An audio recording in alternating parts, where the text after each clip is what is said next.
On a l'arrivée de 3 Belges et de Frédéric, même si Frédéric a commencé la saison avec nous, ça nous a aussi fait du bien l'année dernière. Ça fait aussi un mec de moins intégré, même si il n'y a eu aucun souci pour l'intégration vu que voilà, tous les joueurs parlaient français. Donc, autant l'année dernière avec les Islandais il y avait une barrière de la langue que cette année il n'y a pas. Donc voilà, cette année on est 16 joueurs. Plus les mecs du centre de formation qui poussent derrière aussi, comme Robin, et voilà, on est 17 et on a quand même des rotations qui sont bien plus importantes que la saison dernière, même si Goumé est encore un peu, peut-être à 60%, dès qu'il va revenir, on va avoir 3 rotations sur la base arrière gauche et ça va faire du bien.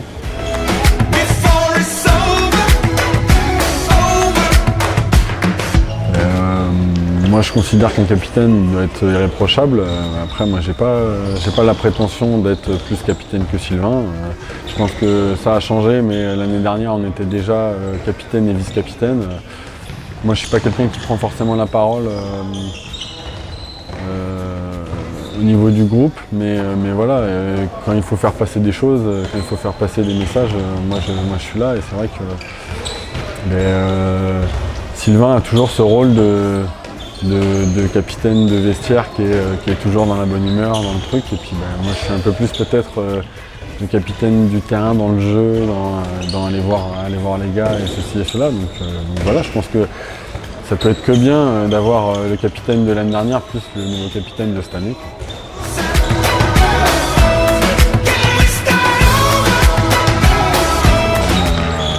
On a vraiment bien commencé l'année avec le match de Chartres.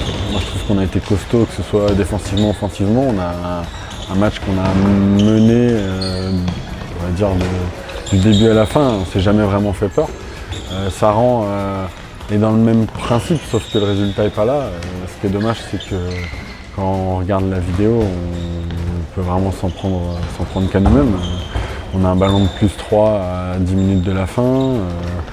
On a des ballons pour revenir encore alors qu'on est malmené en fin de match. Enfin voilà, franchement, on a beaucoup de regrets, mais on s'en veut surtout à nous-mêmes parce que autant il y a des équipes que tu joues où tu termines le match en disant on peut le jouer 10 fois, on va le perdre 10 fois. Je pense que le match de Saran, on avait vraiment les moyens de le gagner et c'est pour ça aussi qu'on est très très frustrés.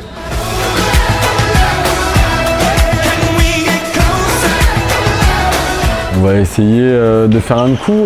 Voilà, on sait que Nantes aujourd'hui est vraiment au-dessus du lot avec Paris. C'est les deux équipes, je pense, qui sont vraiment costauds cette année. Après, il faut les jouer, on n'a rien à perdre, hein, nous. Si on peut aller à gagner à Nantes, bien sûr qu'on ira. Les matchs Cesson-Nantes sont jamais des matchs comme les autres. Flo peut vous le dire, Nantes n'aime pas jouer Cesson, on lui a posé la question. Voilà, c'est une équipe qui est difficile à jouer quand on s'appelle Nantes. Donc nous on y va pour au moins déjà se rassurer dans le jeu. Et puis après, si on peut aller essayer de prendre des points, on va y aller avec plaisir.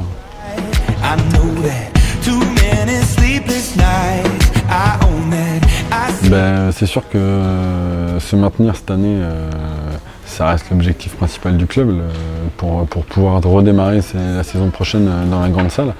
Et c'est clair que c'est vraiment une année charnière pour nous, qu'il va falloir vraiment tout donner pour réussir à jouer dans cette grande salle en D1. Ce serait quand même dommage d'avoir fait tout ça pour faire cette saison dans cette grande salle en D2. Donc nous c'est clair qu'aujourd'hui là, oui on perd 2 points contre Saran, mais on va les récupérer ailleurs. On s'est dit qu'on avait grillé un joker et qu'il fallait récupérer des points ailleurs. Et le maintien, on sait ce que c'est l'année dernière de jouer le maintien et c'est jamais facile, mais à un moment c'est peut-être des mauvais jours aujourd'hui pour avoir des jours meilleurs la saison prochaine.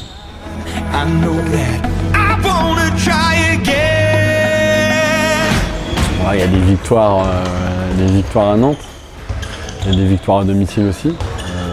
Les meilleurs souvenirs restent des victoires cessonnaises, on est bien sûr d'accord. Je me souviens qu'on avait gagné il y a c'était il y a 2 ans je crois, à la maison. Nantes était déjà dans le haut de tableau. Et après, il y a une saison, je crois, où Nantes monte de D2 en D1, où ils doivent être pareil dans le top 3 et on va gagner là-bas avec notre ami Stéphane Moellec qui jouait encore, qui était entraîneur-joueur, et on avait gagné d'un but à la dernière seconde. C'était plutôt pas mal.